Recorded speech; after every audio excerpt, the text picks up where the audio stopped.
Hey, welcome back to the Intentionally Abundant Business Owner podcast. And so today I want to talk about the true difference of knowing how to grow, then scale your business. And more importantly, do you even know the difference between the two phrases? So I want to share three things that help business owners identify if they're truly in the growth phase or they're in the scale phase.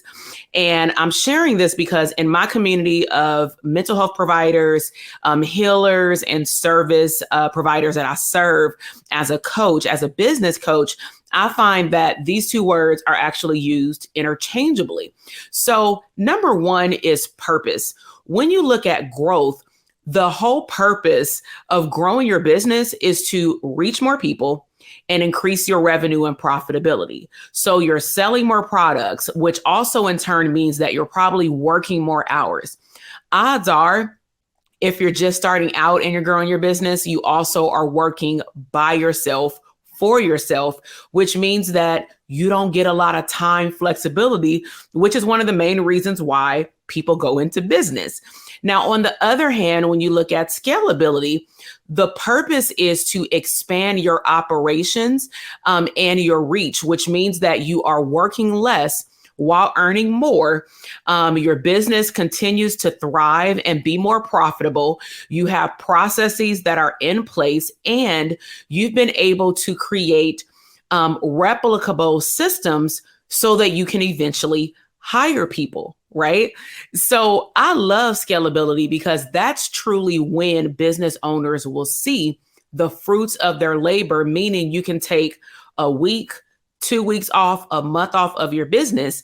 And because you have certain things set up in your back office, you have the right team members in the right seats on your org chart. They know exactly what to do because you've taught them and coached them well as the visionary of the company.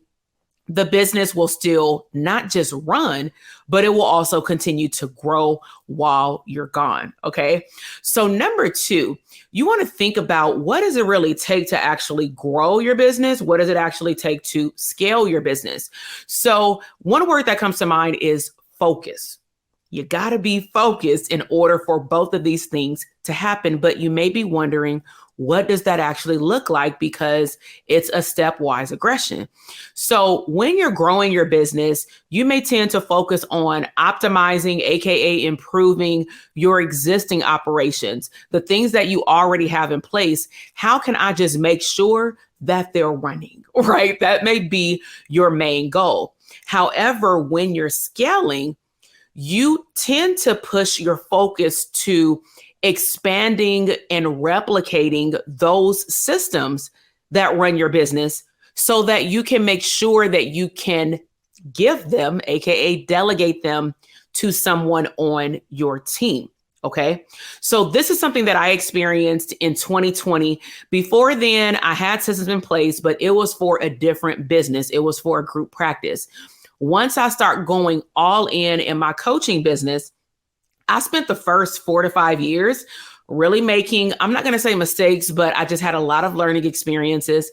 I invested in coaches and mentors, read a lot of books, invested in online courses, went to live events, and I really needed to focus on how do I create systems in my back office so that different sides of my business continue to attract my ideal clients.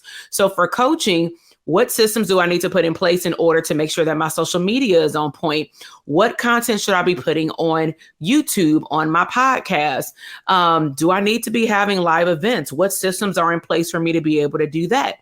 So I needed to sit down and get still and create all of those systems and make sure first that they work.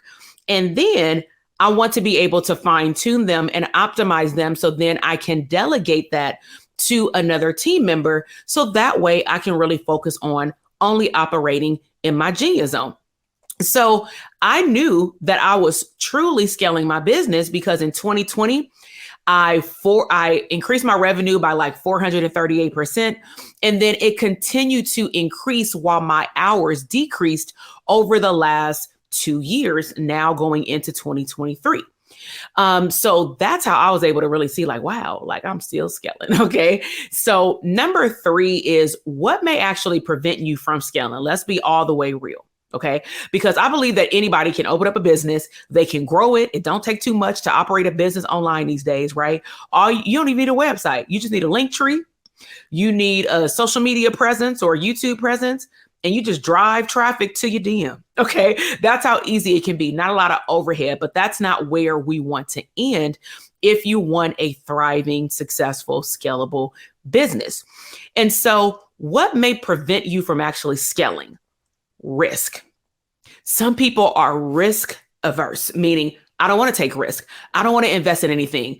Or some people may be so much in fear, and I'll talk about this on another future episode, where they're really creating a narrative in their mind to believe that if I seek help for my business, that declares me as a business owner as a failure. Well, did you go to school to run your business?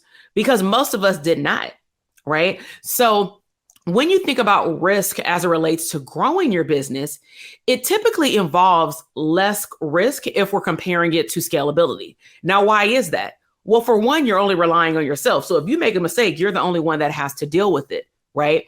You can optimize and enhance your business systems. You can increase your revenue. You can redo funnels if that's what you do.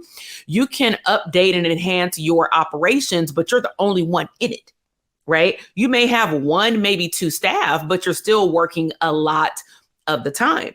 Now, when we talk about risk related to scalability, now we're talking about that you got to have processes and systems in place because other people depend on getting those things and understanding what's required of them to do their job efficiently and effectively so that you can grow your business while you're not there.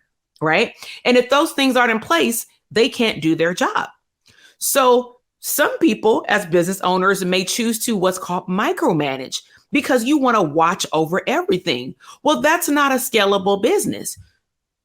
That means you got to always answer to tasks that people need you to overlook. That's not scaling a business. So how do we move from grow to scale as it relates to risk?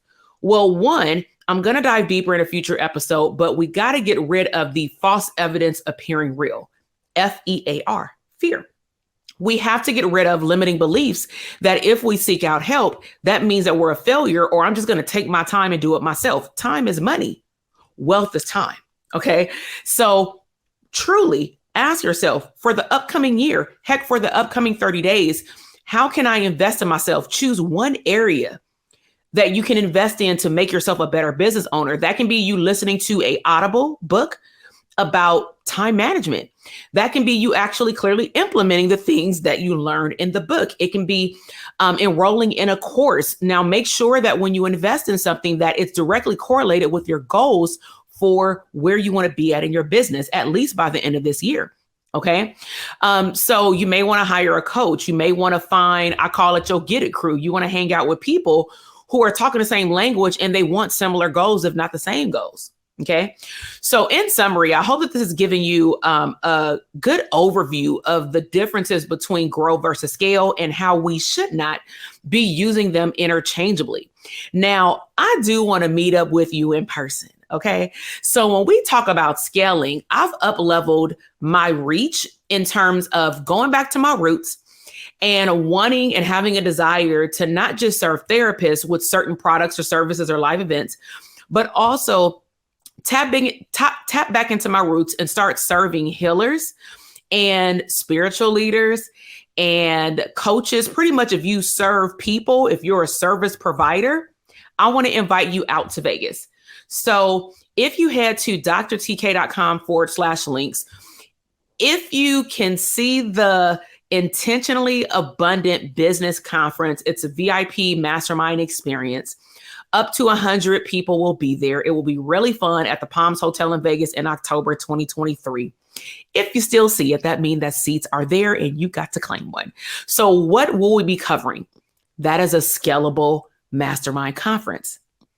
It will show you how to walk into the room because we'll have a pre and post Zoom call, how to create a product suite, and then choose one product or service to walk into that room and mastermind about related to how to launch a successful product or service. I'm going to walk you through the phases of a launch, You're going to build out your launch map and get feedback right there in the room with other people as you mastermind. We're also, because it's going to be in October, we're going to talk about Black Friday special. So if that's what you want to do, we're going to help you build that out and show you our map. We're going to help you create content for a year related to your 18-month promotional calendar.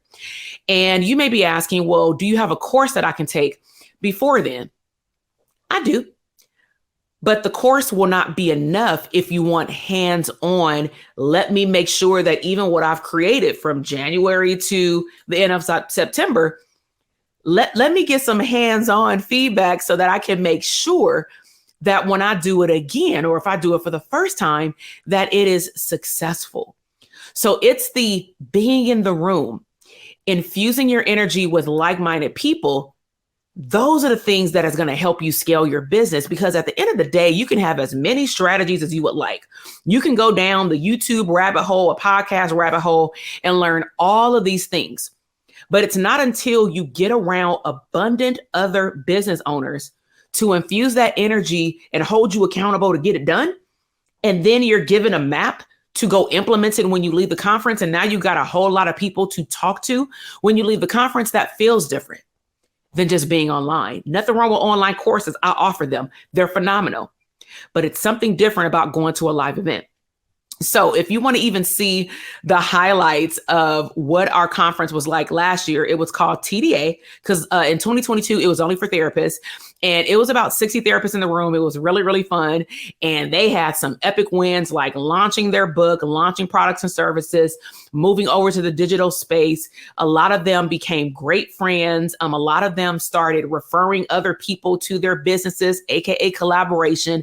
It was a phenomenal experience. So if you head over to Instagram, Dr. TK Psych, okay. If you go to Dr. TK links, you'll see the Instagram profile as well. But go and look at those highlights and just see the energy that was in the room. And you don't want to miss it this year, because we're going to have different levels of individuals who serve people. So I really hope that you've enjoyed this episode today. If you loved it, let me know what was your biggest takeaway. What was the biggest aha moment as we talked about the difference between grow versus scale? What stage do you think that you're in your business? Just put grow. Or are you in scale? Or do you want to be at scale by the end of this year? Let me know. So subscribe to the channel so that you can be alerted of new videos that drop, and I will see you in the next one. Bye.